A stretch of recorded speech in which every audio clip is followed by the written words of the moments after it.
was thinking about this when we finish up here. I'm happy to take a couple questions, but I'm going to have Howie say something before that. So don't leave, obviously, until you have a chance to ask me a few things here. Maybe some of the other guys some questions as well. And I'll bring up Howie up next. But just real quickly, if you don't know, obviously, what I'm standing for, and has anybody watched the debates? Have you seen the debates? Yeah. Okay, so hopefully, there's one more coming up on Tuesday. You'll see how clear the difference is between me and Elizabeth Warren. I've proven I've cut your taxes. She wants to massively, massively raise your taxes. Not just 50% or 90% or who knows what, but with what she wants to enact. She wants to put full government-run health care in place. $32.6 trillion. That's going to cost you 3 times what you pay currently in federal taxes. We just can't afford it. And by the way, when you do that, you're putting a bureaucrat between you and your doctor, because that's what government has to do, ration health care. Talk to some people from England. If you need dialysis, you may be waiting a year, okay? If you're in Canada and you want a hip replacement, you have to come to the United States to get it done in a timely manner. Up to 5 years in some cases with health care. So we can't have that. Obviously, with the tax reform bill that's given Massachusetts record unemployment, we're at 3.5% unemployment right now, leading the country. More money coming into the state legislature because more people are working. They've gotten pay raises over the last year, I think almost 3% in pay raises. All of that because when government cuts the federal taxes on businesses from the highest in the industrialized world, now they're able to reinvest in their businesses. They're expanding. We've got, again, more people working out there, but Warren wants to undo that. She's vowed to repeal the crumbs that government gave us with the tax reform, okay? And I think the other thing that's clear with Elizabeth Warren that we just can't have is open borders, getting rid of ICE, and undercutting law enforcement by saying that the criminal justice system is racist from front to back. Now, just the other day, I was in Plymouth for the Massachusetts Policemen's Association's endorsement, but I also, that day, was given the endorsement of several other law enforcement agencies. We're up to 17 agencies now that have supported me, and they know that I've got their backs, and they know that Elizabeth Warren will not only not support law enforcement, but looks for every opportunity to undercut what they're trying to do.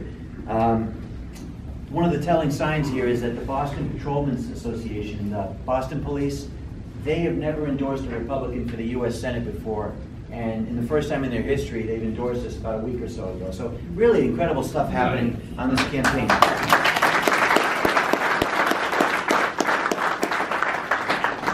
And when it comes to the Second Amendment, you know where Elizabeth Warren is, or you should know, 0.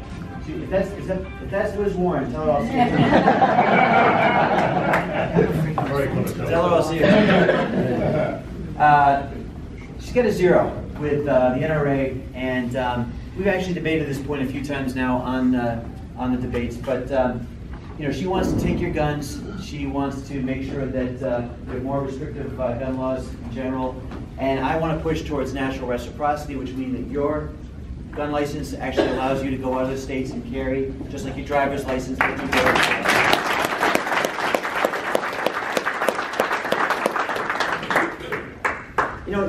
This race is not just about any one specific issue, taxes, gun. This is a big picture race about the direction of our country. And a lot of the things we're watching with Elizabeth Warren is how negative she is and how divisive she is as a voice.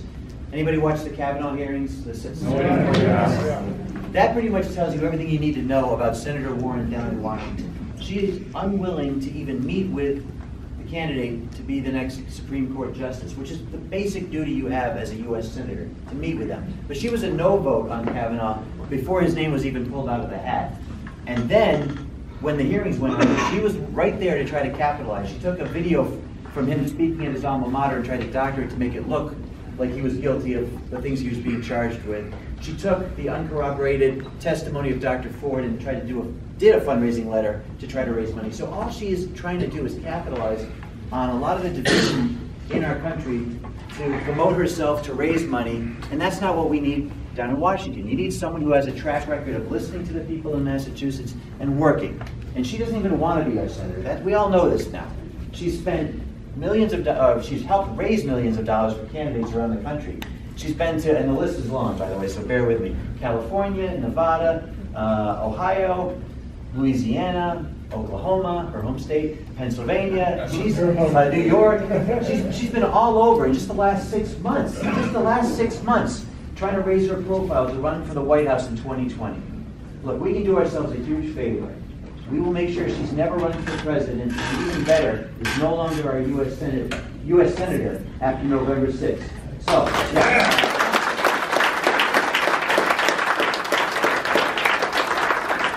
So we're in the home stretch right now, and again, I'll take some questions later, but we're in the home stretch, and I need you to stay active. Coming out today is wonderful, and if you're able to donate to the campaign, every dollar we raise right now goes to putting more TV ads out there. I just released a new video today or this weekend on Facebook. My wife giving sort of a testimony about how I am around the house. No, it's a good thing.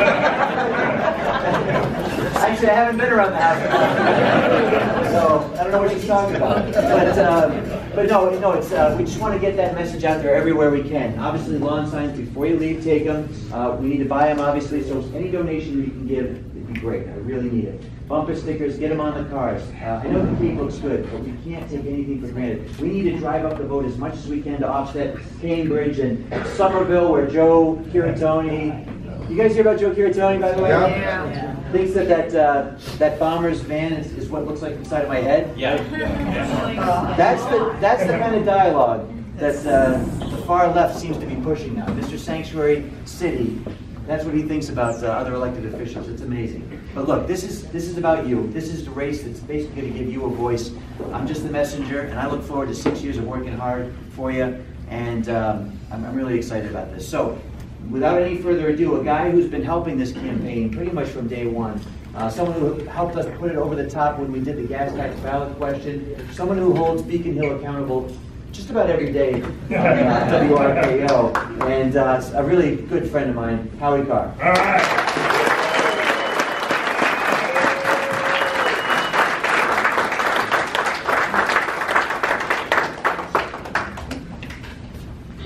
I didn't get down here much this summer because it was a weird summer and no Kennedys got arrested. I know next summer it'll be a return to normal. So I'm just finishing up Kennedy Babylon 2, and I've just been obviously thinking a lot about the cake, looking at the Barnstable PD mug shots of the Kennedys and going over all the stuff. And people are telling me stories here today, as always. But listen, the big story right now is the election coming up. It's only 9 days away, and you guys have a great opportunity down here to elect some Republicans. They need more Republicans in the state Senate. I mean, the craziness that was going on there with Stanley Rosenberg, I call him Stanley Rosenberg. And the guy he's married to, who's young enough to be his grandson, looked like Pee Wee Herman.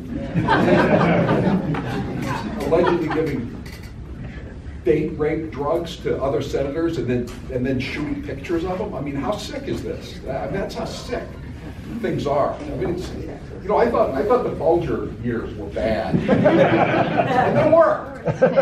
This was bad in a whole different way. Yeah. And the governor's council too is important. As Tom was saying, it's just you can't believe the judges that are out there, and it's just, I mean, we try to get them at the Herald, what's going on. People like there was one in Milford last week, and the illegal alien charged with sexually assaulting a 12-year-old girl, and ICE has got a detainer on him. And they don't even know if the Republican sheriff of Worcester County is going to turn him over, because the Supreme Judicial Court, who are confirmed by the governor's council, they issued an opinion that you can't hold illegal aliens if ICE gives a detainer. And so you have the case they use to make it to make their decision with this guy named Lund. I don't know if you know it, we talk about it sometimes on my show. He was an illegal alien from Cambodia. They say, you can't hold this poor young man. He's a nice fellow. He's a junkie. He's a career criminal, but we want him here in the Commonwealth of Massachusetts. So they let him go, and like 2 weeks later, he robs an old lady in a wheelchair and beats her up with $2,500 in the West End of Boston, which is about like 200 yards from the damn courthouse. This is what's going on. I mean, and Elizabeth Warren is signed on to everything. I mean, she's sort of the symbol of what's going on. You know, they're giving all they're talking about now on college campuses, you know, be very careful what you wear for Halloween, right? Because you don't want to have cultural appropriation. It could come back to haunt you like 10 years down the road if you're a sophomore at the, you know, the Almighty Pata House or something. And, I mean, isn't Elizabeth Warren guilty of cultural appropriation? I mean, she didn't just steal a teepee or a war bonnet. She stole a $350,000 a year job. And you know, the other thing I was thinking about driving down here, Jeff, you should try to get some French people at the debate on Tuesday night. She culturally appropriated a French recipe and put it in Pow Wow Chow. She's like a recidivist, a serial cultural appropriations offender. But you guys know all this, and I'm gonna turn it back over to Jeff. But you know, if you can, you know, donate a little money, if you can, and if you can take a yard sign. I know the old saying is yard signs don't vote, but they really make everybody feel good, and you know, I hear on my show all the time. I got a texter sent me. He lives in Burlington, up off of 128, and he said there's 30 houses on his street and there's 7 deal signs on that street. And Burlington it's a Republican type of town around for that area, but you know, it encourages your neighbors. It makes them think that it's not a total impossibility that Elizabeth Warren could be defeated. Look, I mean, nobody thought that Marcia Coakley was going to lose, right? Nobody thought that, and it happened. This isn't a presidential election year. The turnout is not going to be that high. There's, in case you haven't noticed, there's not a lot of interest in the governor's race. So, you know, Jeff is getting people out because not only because people remember what he did with the gas tax, and he's been on the right side. He stopped the Olympics. That would have been another massive boondoggle. And you know, we tried to get rid of touchy-feely. He's been on the right side of these issues, but not only that, but we all know how bad Elizabeth Warren is. She is not our friend. You know, if you work for a living, she is not your friend. She doesn't represent. She's having rallies today to start for early voting. You know where the 2 rallies are? I'm on our mailing list. So is Jeff, I'm sure. You know where the two rallies are for the early voting? Boston and Lawrence. Gee, I wonder why.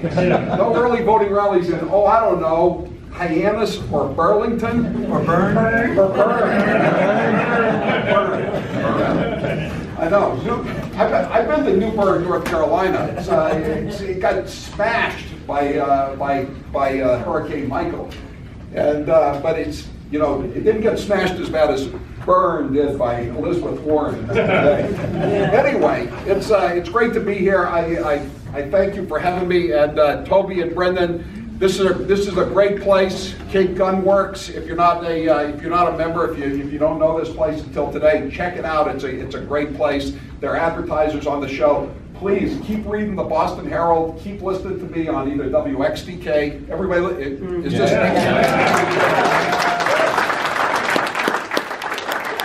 On the way out, we got plenty of magnets so you don't forget who I am. And keep reading the Boston Herald, and I'm going to turn it back to Geoff Diehl. And remember, get out and vote and get those yards.